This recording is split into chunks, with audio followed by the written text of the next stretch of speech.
The small cafe near the old bus station was warm and crowded that evening. Yellow lights hung from the ceiling, making the wooden tables glow softly.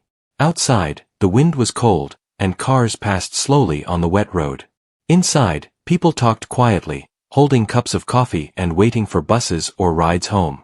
Adam sat at a small table near the window with his son, Leo. Adam was a single father in his early 30s. His face looked tired, but his eyes were kind. Life had not been easy for him. 2 years ago, he had lost his wife after a long illness.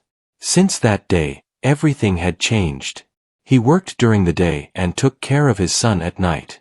Money was always short, but Adam tried his best to give Leo a normal and happy life. Leo was 7 years old. He had messy hair and curious eyes. He sat on the chair, swinging his legs and watching people come and go. This cafe visit was a rare treat. Adam usually avoided eating outside because it cost more, but tonight Leo had asked gently, and Adam did not want to say no. They had ordered 1 coffee, 1 glass of milk, and a single sandwich to share. Adam carefully cut the sandwich into 2 equal parts. Leo noticed this and smiled. "You always do that, Dad," Leo said. Adam smiled back. "That way, we both enjoy it." Leo nodded happily and took a bite. Adam watched his son eat and felt a quiet sense of peace. Moments like this made all the hard days worth it. Just then, a woman stopped near their table. She looked around the cafe, clearly searching for a place to sit. Every chair was taken. Some people stood near the counter, holding cups and waiting. The woman hesitated, holding a small bag close to her chest. Her coat was old and slightly faded, but it was clean. Her shoes showed signs of long use. Her face looked tired, yet calm. She looked at Adam and spoke in a soft voice. "Can I share this table?" asked the poor woman to the single dad. Adam looked up, surprised. He quickly checked if Leo was comfortable. Leo looked at the woman with wide eyes and then nodded slightly, as if giving permission himself. "Yes, of course," Adam said kindly. "Please sit." The woman's shoulders relaxed as she sat down. "Thank you very much," she said. "My name is Adam," he added politely. "This is my son, Leo." "I am Anna," the woman replied. She smiled at Leo. "Hello." "Hello," Leo said shyly, then looked at his father. For a moment, they all sat quietly. The sounds of cups, spoons, and low conversations filled the space. Anna went to the counter and returned with only a cup of hot water. Adam noticed this but said nothing. He had learned that asking too many questions could hurt people more than help. Anna wrapped her hands around the cup, slowly warming them. Adam saw how thin her fingers were. Leo noticed too. "Dad," Leo whispered. "She looks cold." Adam nodded gently. He moved his half of the sandwich closer to Anna. "Would you like some food?" Adam asked. "We are sharing anyway." Anna quickly shook her head. "No, thank you. I do not want to trouble you." "It is not trouble," Adam said calmly. "Please." Anna looked at Leo. Leo smiled and pushed the plate a little closer to her. "Please," Leo said. Anna's eyes filled with emotion, though she tried to hide it. She broke off a small piece and thanked them quietly. As they sat together, conversation slowly began. Anna spoke about her day. She said she had traveled from town to town looking for work. She had applied at small shops and offices, but nothing had worked out. Adam listened without judgment. He understood the feeling of rejection and worry. "I know how that feels," Adam said. "Sometimes life does not move the way we hope." Anna nodded. "Yes. But we keep trying." Leo listened carefully. "My dad works very hard," he said proudly. Anna smiled at Adam. "He must be very proud of you." Adam felt warmth in his chest. "I am." As Anna continued talking, she mentioned the name of a small town far away. When Adam heard the name, his hand froze around his coffee cup. His smile faded for a second, though Anna did not notice. That town was part of Adam's past. A past he had never shared with Leo. A past filled with choices he had made long ago, choices that still followed him quietly. Adam forced himself to relax and continued listening. Anna spoke about an old house near a river. She described it with surprising detail. Adam felt his heart beat faster. The description matched a place he once knew very well. He looked at Anna more closely now. Her voice was calm, but there was strength behind it. She did not speak like someone who had given up. There was purpose in her words, even in her tired state. Leo finished his milk and rested his head on Adam's arm. Adam placed a gentle hand on his son's shoulder. He felt protective, as always. A man nearby stood up and left, freeing a chair. Another customer quickly took it. The cafe remained crowded. Time passed quietly. When Anna stood to leave, she thanked Adam and Leo again. "You did not have to be kind," she said. "But you were." Adam smiled. "Kindness does not cost anything." Anna paused, then looked at Adam carefully. "Sometimes it costs more than we realize," she said softly. With that, she picked up her bag and walked toward the door. Adam watched her leave. His mind was full of questions. How did she know that town? Why did her story feel connected to his own life? Leo looked up. "Dad, will we see her again?" Adam did not answer right away. He watched the door close behind Anna. "I do not know," Adam said slowly. "But I think tonight was not an accident." Adam had no idea that this simple meeting, this shared table, was only the beginning. What he would soon discover about Anna, and about himself, would change everything he believed about his past, his present, and his future.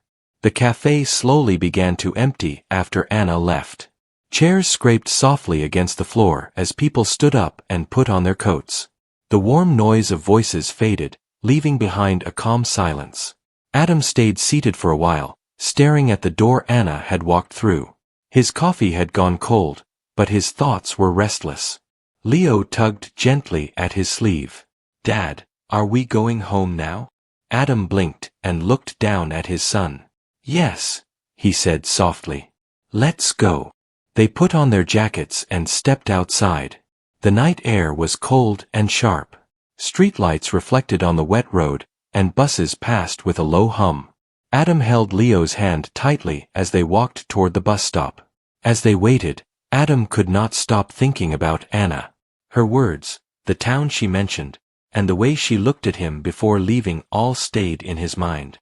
He tried to push the thoughts away, telling himself it was just a coincidence. Many people came from many towns. Still, something felt unfinished. The bus arrived, and they took their seats. Leo leaned against Adam's side, already sleepy. Adam looked out the window as the city lights moved past. His mind drifted back to years ago, to a life he had worked hard to leave behind. Back then, Adam had grown up in a small town near a river. His family had owned a small piece of land and an old house. It was not much, but it was home. After his parents passed away, Adam had been young and unsure of himself. A man from the city had offered him money for the land. Adam, feeling lost and alone, had accepted the offer without thinking about the future. He had left the town the next day. He never went back. When Adam and Leo reached their small apartment, Adam tucked Leo into bed. Leo held his hand for a moment. "Dad," Leo said quietly, "the lady was nice." "Yes," Adam replied. "She was. Can we help people again like that?" Leo asked. Adam smiled. "We always can, when we are able." Leo closed his eyes, and soon his breathing became slow and steady. Adam sat on the edge of the bed for a while, watching his son sleep. Then he stood and walked to the window. Outside, the city lights flickered like distant stars. The next morning, Adam woke early and got ready for work. He worked as a delivery driver, moving packages across the city. It was tiring work, but it paid the bills. As he drove through the streets, Anna's face appeared in his mind again and again. At his lunch break, Adam stopped near a small park. He sat on a bench and ate a simple meal. As he looked around, he noticed a woman sitting alone on another bench. His heart skipped. It was Anna. She wore the same coat and held the same small bag. She looked at the ground, lost in thought. Adam hesitated. He did not want to scare her or make her uncomfortable. Still, he felt a strong need to speak to her. He walked slowly toward her. "Hello, Anna," Adam said gently. She looked up, surprised. For a moment, she seemed unsure. Then recognition appeared in her eyes. "Adam," she said. "Hello. I did not expect to see you here," he said. Anna nodded. "I come here sometimes to think." They stood in silence for a moment, unsure of what to say. Then Adam gestured toward the bench. "May I sit?" he asked. "Yes," Anna replied. They sat down, keeping a small space between them. Birds chirped in the trees, and children played in the distance. "I wanted to thank you again," Anna said. "For last night." Adam shook his head. "You do not need to thank me." Anna looked at him carefully. "You are a good father." Adam felt a small ache in his chest. "I try." After a pause, Adam decided to speak the question that had been sitting inside him since the night before. "The town you mentioned," he said. "Near the river. How do you know it?" Anna's hands tightened around her bag. She looked away, her face serious. "I lived there once," she said. Adam's heart beat faster. "So did I." Anna turned toward him, surprised. "You did?" "Yes," Adam said. "Many years ago." They looked at each other, both feeling the weight of the past. Anna took a deep breath. "My family lived there," she said slowly. "We had a house near the river. One day, a man from the city bought the land around us. Soon after, everything changed. We had to leave."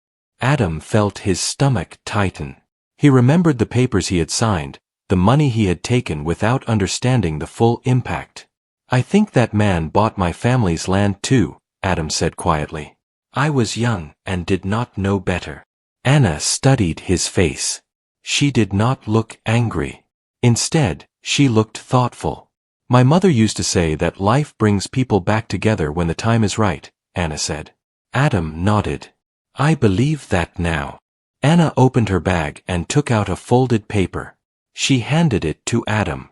"This is why I am here," she said. "I am trying to return something that was taken unfairly. I cannot do it alone."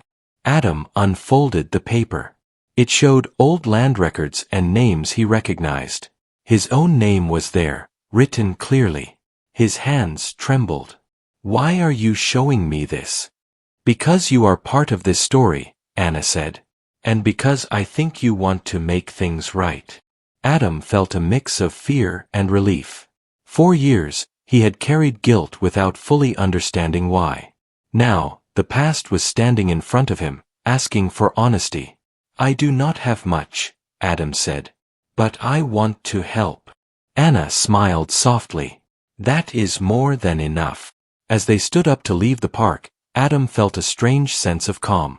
The road ahead was uncertain, but it felt honest. He knew that helping Anna would not be easy. It might even cost him something. But he also knew that facing the past was better than running from it. That evening, Adam told Leo that someone from his past had come back into his life. Leo listened quietly. "Is it a good thing?" Leo asked. Adam thought for a moment. "I think it will be," he said. As Adam turned off the light and lay down to rest, he understood one important truth. The shared table at the cafe was not just about kindness. It was the first step toward fixing a mistake he had carried for years. And this time, he was ready to do the right thing. The days that followed were not easy for Adam. Ever since meeting Anna in the park, his mind stayed busy with thoughts of the past. At work, he delivered packages from morning until evening, but his heart was somewhere else. Each street he drove down reminded him that his life had been built on choices, some good and some careless. At night, after Leo fell asleep, Adam sat at the small kitchen table and looked at the papers Anna had shown him. He read each line slowly. The old land records told a story he had never fully faced. The land near the river had been sold cheaply.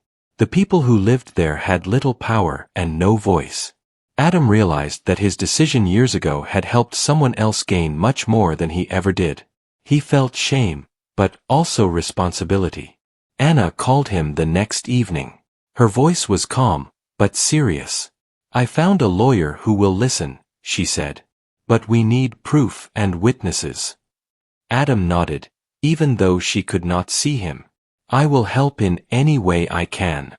They agreed to meet again, this time at a small library near the city center. It was quiet and safe, and no one asked questions. When Adam arrived, Anna was already there, sitting at a long wooden table with a stack of folders. Sunlight came through the tall windows, lighting up the dust in the air. Adam sat across from her and took a deep breath. "These records are not complete," Anna said. "Some were lost or hidden." Adam leaned forward. "I remember the man who bought the land. He worked with a company. If we find their old records, maybe we can show the truth." Anna looked at him with hope in her eyes.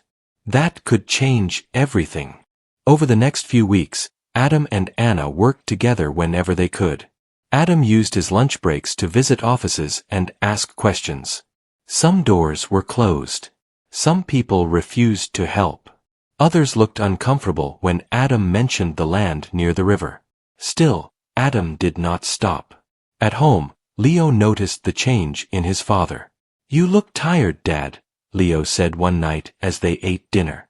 "I am," Adam admitted. "But it is important." "Is it about the lady from the cafe?" Leo asked. Adam smiled softly. "Yes. And about doing what is right." Leo thought for a moment. "Doing the right thing is always good," he said. Adam reached across the table and squeezed his son's hand. "You are right." One afternoon, Anna called Adam with excitement in her voice. "I found something," she said. "Old letters. They show that families were pushed out unfairly." Adam felt hope rise in his chest. "That is huge." They met again at the library. Anna placed the letters on the table. Adam read them carefully. They told stories of fear, pressure, and loss. He could almost hear the voices of the people who had lived near the river, people who had lost their homes without a fair choice. "This is real," Adam said. "This can help." Anna nodded.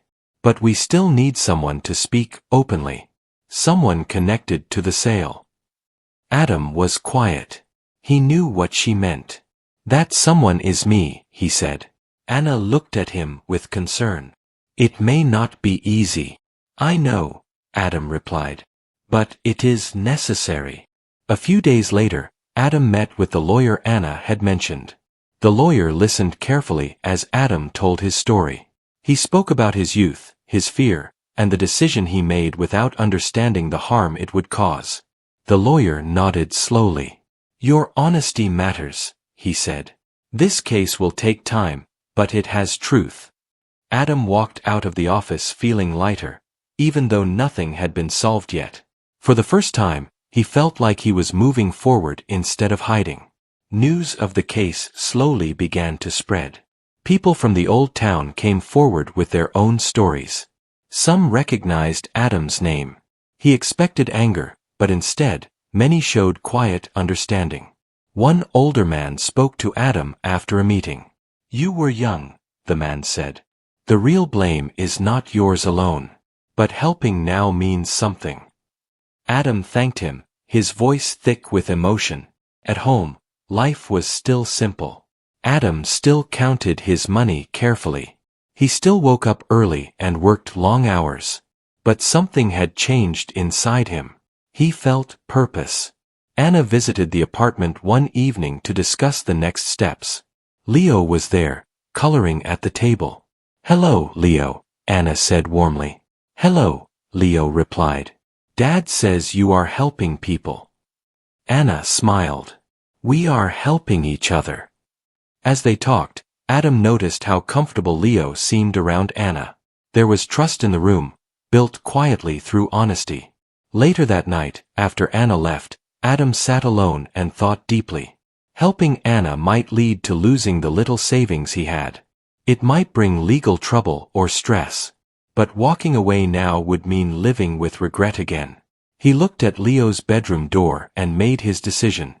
The next day, Adam signed documents agreeing to testify fully and share everything he knew. It was a hard moment. His hands shook slightly, but his signature was clear. Anna watched him and placed her hand gently on the table. "Thank you," she said. "You are doing something brave." Adam shook his head. "I am just doing what I should have done long ago." Weeks passed, and progress was slow but steady. Each small step brought them closer to justice. Adam and Anna worked as a team, bound not by money or gain, but by truth. One evening, Adam received a message from the lawyer. A hearing had been scheduled. Adam read the message twice. His heart beat fast.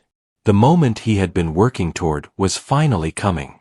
He sat down beside Leo. "Something important is going to happen," Adam said. Leo looked up. "Will it be okay?" Adam smiled gently. "I think so. No matter what, we will face it together."